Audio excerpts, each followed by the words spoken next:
এরা অবৈধ। হাসিনা ওয়াজেদ প্রধানমন্ত্রী হিসেবেই ঢাকাতে শাহজালাল এয়ারপোর্টে নামবেন, স্যালুট দিয়ে নিয়ে যেতে হবে। পশ্চিমবঙ্গের হিন্দু এবং অন্যতম সহ সম্পাদক রাকেশ দাস। সরকারটাই হচ্ছে মৌলবাদী জঙ্গিদের সরকার।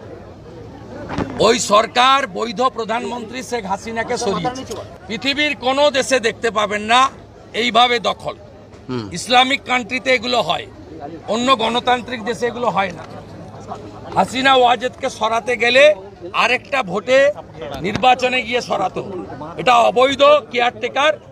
একে আমার বিশ্বাস আমেরিকা সহ মানবতাবাদী দেশগুলি, ভারত সহ, তারা এগিয়েছে এই অবৈধ সরকারকে উৎখাত করে জঙ্গিবাদকে নিকেশ করবে।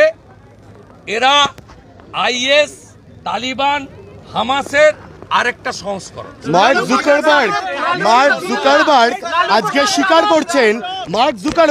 স্বীকার করছেন একার বিরুদ্ধেও আসছে, সম্বিতপত্র অভিযোগ করেছেন। এরা মোদিজিকে হিংসা করতে গিয়ে ভারত বিরোধী হয়ে পড়েছে। আগের সরকার এরা মোদিজিকে হারাতে না পেরে ঠকাঠক খটাখট অনেক কিছু বলে ফাইনালি মোদিজিকে হারাতে না পেরে এরা এখন ভারত বিরোধী হয়ে গেছে। প্রায় 7-8 বছর ধরে ভারত সরকার চেষ্টা করছে পশ্চিমবঙ্গ সরকারের কাছ থেকে বাজার মূল্যে উইথ সোলেসিয়াম উচিত মূল্যে বাড়তি মূল্যে জমি।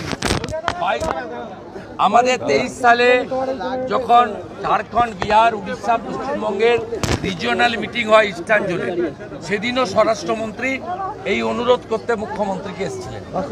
গত 1 মাস আগে স্বরাষ্ট্র সচিব গোবিন্দ মোহন এই একই অনুরোধ করে গেছেন।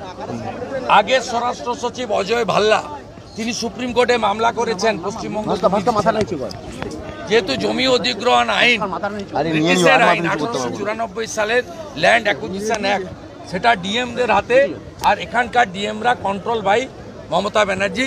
এটা সবাই জানে। তারা ভারত সরকারের কথা।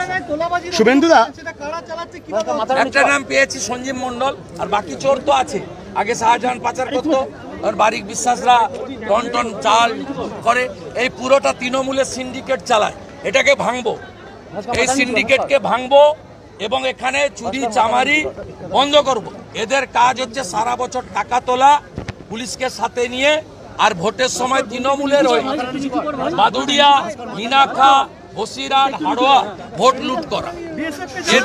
এদেরকে কোমর ভাঙতে হবে। আমরা মুজিবুর রহমানকে প্রোটেকশন দিয়েছি, আমাদের দেশ দলাই লামাকে প্রোটেকশন দিয়েছে। ভারত এটা করে। হাসিনা ওয়াজেদ বৈধ প্রধানমন্ত্রী, এরা অবৈধ।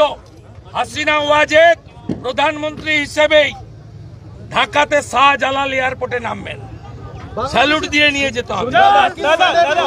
বাংলাদেশে পণ্য পরিবহন বন্ধ আছে।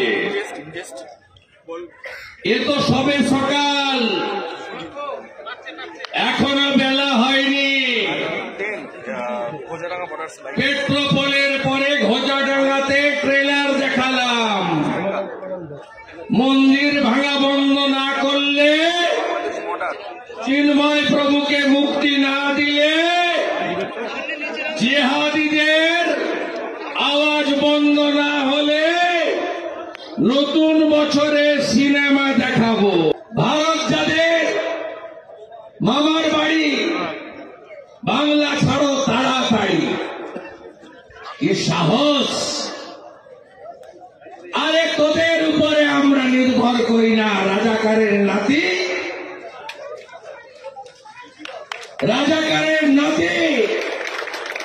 পাকিস্তানের অবৈধ সন্তান। আমরা 97টা পণ্য না পাঠালে তোদের ভাত কাপড় জুটবে না। বড় বড় আওয়াজ বন্ধ করতে আমরা জানি। মনে নেই 71 সালের কথা? 71 সালে 30 লক্ষ বাংলাভাষী শহীদ হয়েছেন, যার মধ্যে গরিষ্ঠ সংখ্যক বাঙালি হিন্দু। 15,000 ভারতীয় সেনা বিএসএফ আত্মবলিদান দিয়ে বাংলাদেশ তৈরি করেছে। 4 ঘন্টায় কলকাতা দখল করব। আছে কিছু দলের হাসিমারাতে 40টা রাফেল আছে, আরো বহু জায়গায় আছে, কাছাকাছির নামটা বললাম। মাত্র 2টো রাফেলকে যদি উড়িয়ে দেয় ভারত, প্যান্টে বাথরুম করে ফেলবে ওরা। কালকে বলছিলাম সাংবাদিকদের, ঢাকা থেকে 303 লক্ষ হাতে টানা রিক্সা বেরিয়েছে, কলকাতা দখল করবে। টাইট কিভাবে দিতে হয়